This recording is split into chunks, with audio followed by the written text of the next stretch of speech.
మన యేసుక్రీస్తు ఆయన శరీరము తినడానికి, ఆయన రక్తము త్రాగడానికి మనకు యోగ్యతను కలుగు చేశాడు. హల్లెలూయా, హల్లెలూయా.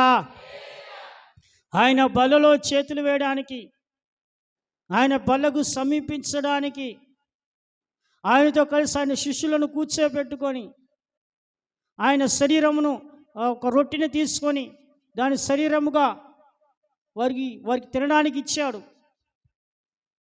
ద్రాక్షారసం తీసుకొని ఇది నా క్రొత్త నిబంధన, ఇది నా రక్తం అని చెప్పి పాప విమోచన కొరకై చిందింపబడినటువంటి క్రొత్త నిబంధన యొక్క రక్తము, దీన్ని తాగండి అని చెప్పి ఇచ్చాడు.